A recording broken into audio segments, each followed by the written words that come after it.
All right, so let's kick off this deep dive. And if you're listening in, you're probably like getting ready for that CCSP exam. Yeah, And let me tell you, nailing the networking fundamentals, that's going to be a total game changer. it is.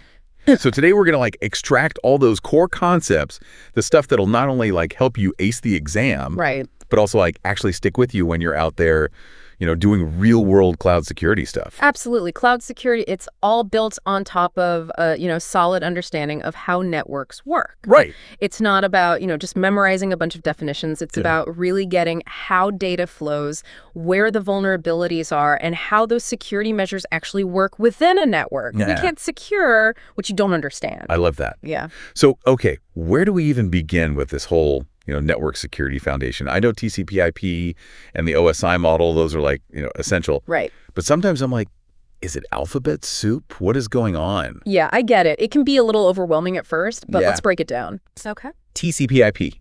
That's basically the language of the internet. Okay. Every time you send an email or browse a website or do anything online, TCP/IP is working in the background, making sure your data gets where it needs to go. Okay. So it's like the postal service of the digital world. Like we've got our IP addresses acting like unique addresses, and then TCP and UDP, they're like, the different delivery methods. Exactly. And just like with, the mail, some delivery methods prioritize speed, Right. while others are all about reliability. Okay. So TCP, that's like certified mail Yeah. with tracking. Okay. It guarantees delivery, it'll resend packets if they get lost, and it makes sure everything arrives in order. Wow. That's why it's used for things like email or financial transactions where, Right. accuracy is super important. Yeah, that makes sense. That's why I can download a huge file and it doesn't get all jumbled up. Precisely. Now, UDP, that's more like sending a postcard.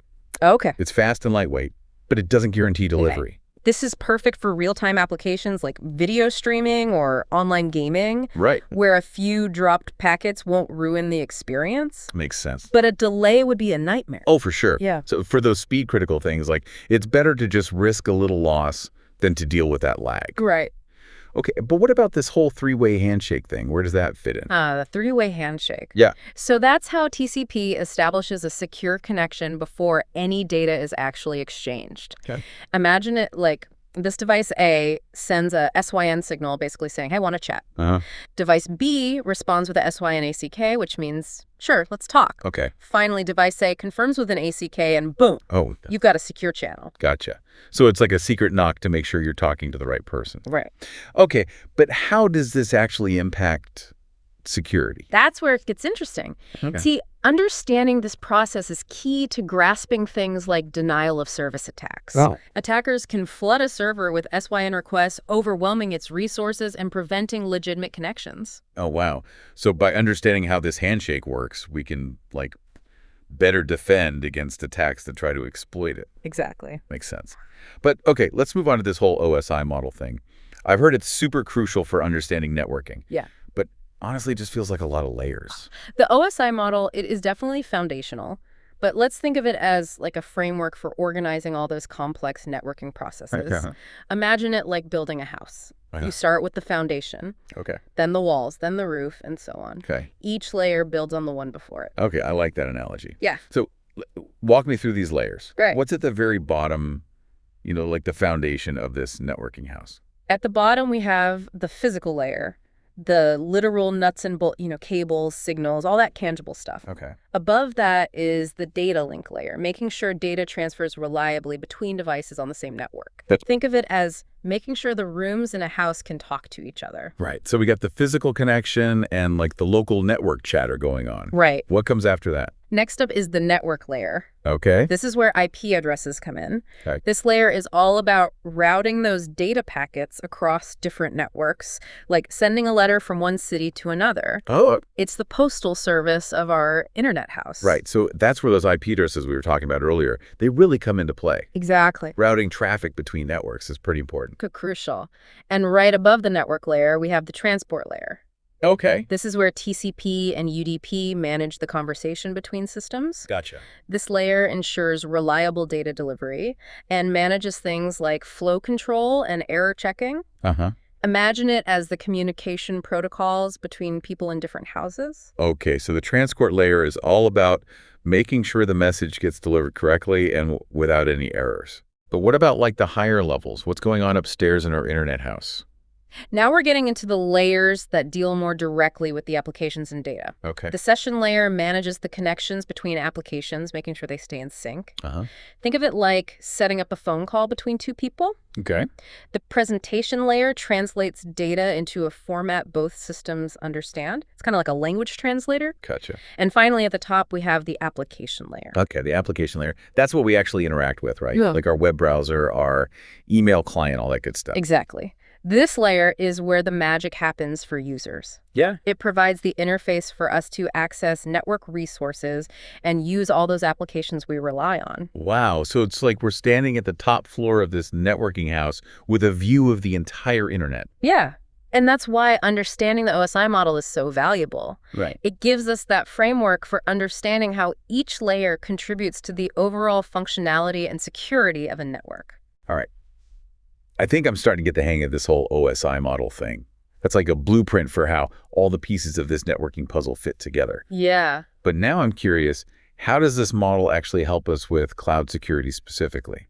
That's a great question. When we think about cloud security, we often focus on securing the applications and data within the cloud. Right. But that underlying network infrastructure, it's equally crucial. Right, because if the foundation is shaky, the whole house is going to come crumbling down. Exactly. And that's where our understanding of the OSI model comes in. Okay. It helps us identify vulnerabilities and implement security controls at each layer, creating a more robust defense. Okay. So, for example, at the physical layer, Yeah. we'd consider physical security measures to prevent, unauthorized access to network equipment. Right. At the network layer, we'd focus on things like firewalls and intrusion detection systems to protect against network-based attacks. It's like a checklist for security, making sure we're covering all our bases Yeah. from the physical cables all the way up to the applications. Exactly. Now, let's shift gears a bit and talk about IP addresses. Okay. Those unique identifiers that allow devices to, communicate on a network. Okay. Think of them as phone numbers for computers. Uh-huh. Each device needs a unique IP address to be found and contacted. Right. We touched on IP addresses earlier when we talked about the network layer, Right. but I have a feeling there's more to this story. Absolutely. There's a whole world of complexity behind those, seemingly simple IP addresses. Okay. For starters, we need to understand the difference between public and private IP addresses. Okay. Think of public IPs as like your official address visible to the whole world. Uh-huh. They're used to route traffic across the internet. Right. Private IPs, on the other hand, are like your internal office extension used within a local network Yeah. and not directly accessible from the outside. Okay, so my home network has a bunch of devices with private IP addresses, Yeah. all hidden behind my router, which has a public IP address that's visible to the internet. You got it. Mm. And to make this whole system work, we rely on a clever mechanism called network address translation, or NAT. NAT. Okay. Imagine your router is like a receptionist, Okay. taking calls from internal extensions and forwarding them to the outside world using the company's main phone number. Gotcha. So when I browse the web from my laptop, my router swaps my private IP address with its public IP address. Right. Making it look like the request is coming from the router itself. That's exactly how NAT works. It allows multiple devices with private IP addresses to share a single public IP address, wow. conserving those precious public addresses and adding a layer of security by hiding the internal network structure. Okay, NAT is making sense now. But Yeah. you mentioned earlier that public IP addresses are a limited resource. They are. Are we going to run out? Like completely? It's a legitimate concern, especially with the explosive growth of internet-connected devices. Right. That's where IPv6 comes in. Okay. IPv6 uses a much larger address space, providing a nearly infinite number of unique IP addresses. So it's like upgrading from a 7-digit phone system to one with like 100 digits? Yes. Plenty of room for everyone. Right. But what about all the devices and systems that are still using the older IPv4 addresses? That's the challenge. We're in this transition period where both IPv4 and IPv6 coexist. Oh, okay. It's like having two different phone systems running at the same time. Right. Network engineers and cloud security pros need to understand both protocols and ensure seamless communication between them. Wow, sounds complicated. Yeah. Okay, so we've got public and private IP addresses, NAT, Mhm. and the transition to IPv6. Right. Anything else we need to know about IP addressing before we move on? One more crucial concept, subnetting. Okay. Subnetting is like dividing a large city into smaller neighborhoods, each with its own set of addresses. Okay. It lets network admins break down large networks into smaller, more manageable chunks, Yeah. improving efficiency and security. So instead of managing one giant pool of IP addresses, we can create smaller subnets Right. with, specific purposes. Exactly. Subnetting helps us control traffic flow, isolate sensitive systems, and even prevent the spread of malware within a network. Oh, wow. It's a powerful tool for network segmentation and security. So subnetting is like building walls and fences within a city Yeah. to create those distinct zones. Right. Makes sense for security, but how do we actually divide those IP addresses into subnets? Yeah. Seems like it could get pretty complicated. It does involve a bit of technical know-how, Yeah. but the key is understanding subnet masks. Okay. These masks help devices figure out which part of the IP address represents the network Yeah. and which part represents the host within that subnet. So the subnet mask acts like a map guiding devices to the right subnet. Exactly. Okay. But honestly, this is getting a little deep in the weeds for me. Sure. How much do I actually need to know about subnetting for the CCSP exam? While you don't need to be a subnetting guru, Okay. understanding the basics is essential. The CCSP exam will likely test your ability to identify different subnet masks, calculate subnet sizes, and understand how subnetting impacts security. All right, so I better brush up on those subnet calculations. Yeah. But before we dive any deeper into the technical nitty-gritty, Sure. let's switch gears and talk about VLANs. Okay. I know they're another important concept for network segmentation, but I'm not exactly sure how they work. VLANs are fascinating. They allow us to group devices logically, regardless of their physical location on a network. Okay. Think of it like creating virtual offices within a building. Okay. You can have employees from different departments located on different floors, all belonging to the same virtual team. So VLANs are like those online communities or groups that Yeah. connect people with shared interests, even if they're, physically miles apart. That's a great analogy.